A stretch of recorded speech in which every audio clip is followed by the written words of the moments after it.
এই বিনয় কেন মূল বিষয় হচ্ছে আমরা আসলে ফেনীর মানুষ, ফেনীর একজন এক এক কারণ করে কি আছে শুধু উপরালাই জানে ইন্নাল্লাহ বিজা দিসুল, মানে আল্লাহ পাক রব্বুল আলামিন শুধু অন্তরের খবর জানে, কিন্তু আমরা তো চেষ্টা করছি যে লেভেলে আছি মানুষের জন্য কাজ করার জন্য। এবং এটার বাইরে যারা আছে, যে রেস্টুরেন্টে কাজ করছে সে কিন্তু কাজটা করতে পারছে না, যে অন্য কাজ করতে সে কিন্তু এটা পারতেছে না। সুতরাং আমাদেরকে ওই নিয়তেই কাজ করতে হবে। তো আপনাদেরকে মূলত এখানে একসাথে আমার সাথে একটা অনেকদিনের মনে মনে একটা ইচ্ছা ছিল যে যারা আমাকে সবসময় আমার সাথে আছে, আমাকে বিভিন্ন সময় ভালোবেসে বা বিভিন্নভাবে রুগীপত্র দেয়, তাদের বা যারা মোটামুটি রুগীদের সাথে কাজ করে, রুগীর জন্য কাজ করে, তাদেরকে নিয়ে একটু বসা, তাদেরকে বিষয়গুলো খুলে বলা। তো এই ফেনীতে ছিলাম দীর্ঘ 2019-এর জুন থেকে আমার যাত্রা শুরু। 2019-এর জুন থেকে ফেনী শহরে 13ই জুন ঢুকলাম।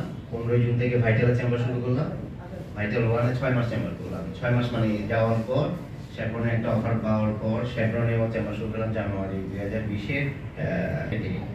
তারপর আস্তে আস্তে এই ফেনীতে যখন শুরু করছি তখন আসলে আমি নিজে বলবো যে আমি জিরো, মানে কেউ আমাকে চিনে না। তো একটা করে আমার শুধু পরশুরামে আমার বেসটা ছিল। তারপরে একটা সময় 2 বছর 3 বছর যাওয়ার পরে আপনাদের কারণে বা বিভিন্ন মানুষের ভালো রিভিউর কারণে এখন পর্যন্ত যে আপডেট, সেই আপডেট হচ্ছে কালকে বৃহস্পতিবার দুপুরবেলা থেকে রুগী দেখা শুরু করলাম, কালকে রাতে 8টা পর্যন্ত মাঝখানে জুমার নামাজ পড়লাম, খাওয়া দাওয়া করলাম। আমি আবার রুগীর হিসাব করে আমি কয়টা রুগী দেখলাম, টাকা হিসাব করি না, রুগীর হিসাব করি, কয়টা রুগী দেখলাম, কয়টা এই করলাম। কারণ আমি আমাকে যাচাই করবো, যখন আমার রুগীপত্র কেউ দিবে না তখন বুঝবো যে না, আমি মনে হয় খারাপ হয়ে গেছি, তার মানে আমার মনে হয় আর এখানে কন্টিনিউ করবো না। তো দেখলাম যে 108টা রুগী দেখলাম, 45টা ইনটু করলাম। 108টা যে রুগী, সেই রুগীগুলো এমনিতে আপনার ধরেন জ্বর সর্দি কাশি এরকম রুগীগুলো তো আপনি এক সপ্তাহ অপেক্ষা করবে না। তারা হচ্ছে বিভিন্ন আপনাদেরই যারা রেফার করতে চান বা যারা কমপ্লিকেটেড, বা ডাক্তাররা, আমাদের মেডিকেল অফিসার, আমাদের কনসালটেন্টরা, তাদের একটা ওপিনিয়ন দরকার। যেমন ডাক্তার সামি মোহাম্মদ আদনান, উনি মনে হয় মেডিকেল সেন্টারে, ফেনী মেডিকেল সেন্টারে চেম্বার করেন। উনি ওনার যে প্রিন্টেড কপিতে লিখে ডাক্তার আজিজুল কার্ডিওলজিস্টের সাথে দেখা করবেন।